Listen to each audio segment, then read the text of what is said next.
Yo, it's your boy Jeno. Today's video we have Fairy Tale 100 Year Quest episode 4. And yeah, in the last episode, the whole crew kind of got their ass whooped. So we're gonna see what happens with them. But not only that, but it looks like Jolo has found Toka, the white mage, and we're gonna see what happens with that storyline with this episode. So yeah, guys, let's just get right into it. So yeah, Jolo finds Toka, the white mage, and she kind of looks a bit lost and confused of what he was talking about. You know, saying like white magic and what is this weird nonsense. So I was thinking it could be like she happened to get amnesiac, or she just pretend that she doesn't know. But yeah, before Jalal tries to do anything, Loxus comes in and stops him. And because she's part of like the Fairy Tale gang members now, he doesn't want nobody to get hurt from his guild members. So yeah, Loxus has come away from a long time ago, and it looks like he protects his friends now. And Jolo was saying that she could be evil, and Loxus said that he was evil once too, wasn't he? So I feel like Jolo shouldn't be talking about evilness here, and even Loxus was pretty bad himself too. So yeah, it looks like Jalal couldn't really do nothing, so he left. And yeah, they go back to their home is at where Fairy Tale's headquarters is at. So yeah, that's what happened with them. Yeah, and then we go back to Urza and Natsu and the whole other gangs. And yeah, they got their ass whooped here, and we see Urza here walking in like four on her arms and legs, kind of like a dog here. Yeah, because of the character Kiria did to her, and yet she made her lose her strength, and now she's like kind of like a pet to her. Kind of messed up, not used to seeing Urza in this way. And yeah, it looks like they didn't really kill nobody either here. They actually captured Wendy and Natsu here because they're pretty powerful with their dragon slaying magic, and they just left the others on the battlefield. So, and they didn't even bother to like kill them, which I don't really care about that. So yeah, then we have Lucy here, and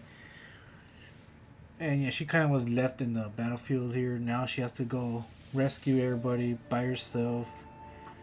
And the water god looked like he was also hurt.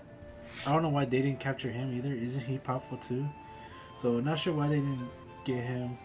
I don't know what the deal with that is. So yeah, they look like they have a plan to find the white mage, which is Toka.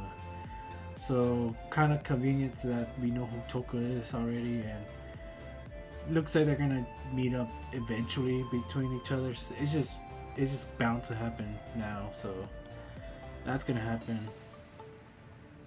And yeah, later Lucy finds an old foe or friend, and that is Brandish. She was like a maid.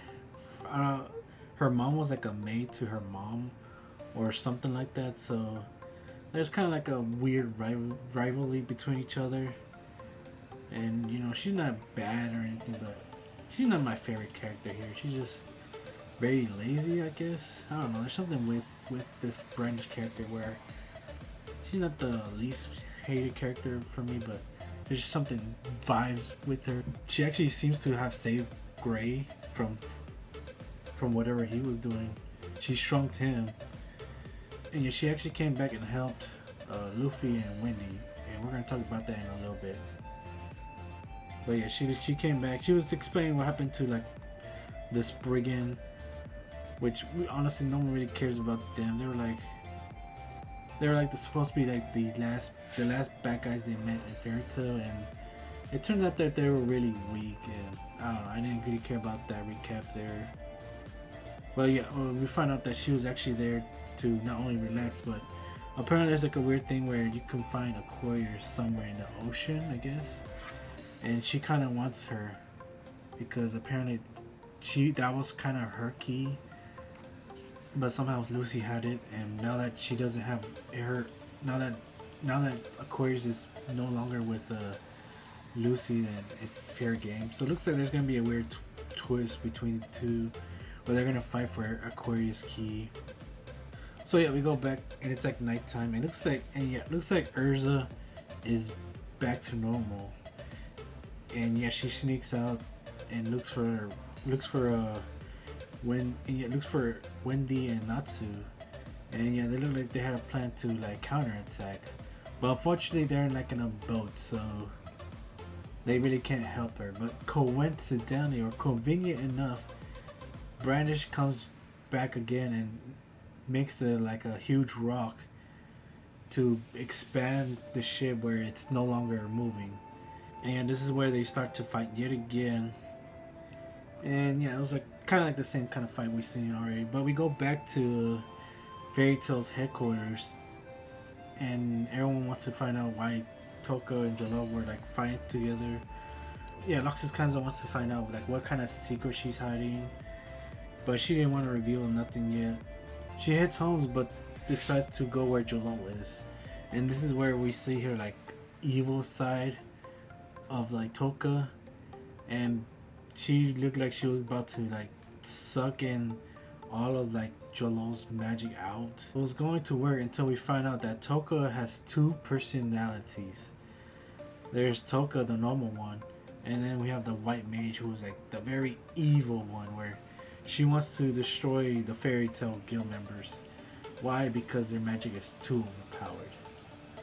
But luckily the normal Toka stops this, and then I was wondering if anyone was gonna follow her because of this, and yes, Gaji was the one following her, and he was right about it a long time ago.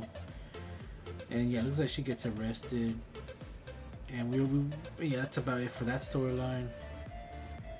And yeah, then we go back to the counterattack the Fairy Tail members did, and it was just Urza trying to fight this girl Kirara or whatever her name is. And honestly, the fight was just a bunch of dodging and weaving. Things get interesting when Urza's blade gets broken off, and looks like it actually made it stronger because it has like weird Wendy messed with this sword, and it looks really stronger now. And yeah, she's about to use this cool new sword against her. And not only that, but we got Natsu over here, who's going to use his firepower again to stop this armor guy who always says "cha" at the end of the video, which it kind of got annoying at first, but when Natsu and Wendy were saying it, I was laughing. So that was a funny part. And yeah, Natsu's idea was that he's just going to make his armor to melt. And yeah, that kind of sounds simple enough. I mean, yeah, he can't really punch him, but he could use enough heat for it to melt. So yeah, before we see it though, the episode sadly ends, but it looks like the Fairy Tail members are back with a really good counterattack. The armor guy looks like he got defeated, and now there's like two of them left. So yeah, we're gonna see what happened with that, and I guess we're gonna see what if Lucy and Gray are gonna do anything useful here. I don't know. I guess they have to redeem themselves too, right? I feel like they need to. So maybe they come and fight the last guy together. So yeah, guys, that is the end of the episode. Pretty fun stuff here. Was there some coincidence with like this Brandish character where she kind of helps at the right time? Yeah. I think that was part of the weak point here, but everything else was pretty fun. Can't deny that. And yeah, guys, let me know your thoughts on this episode, and yeah, be sure to like and subscribe, and I'll see you next one. Peace.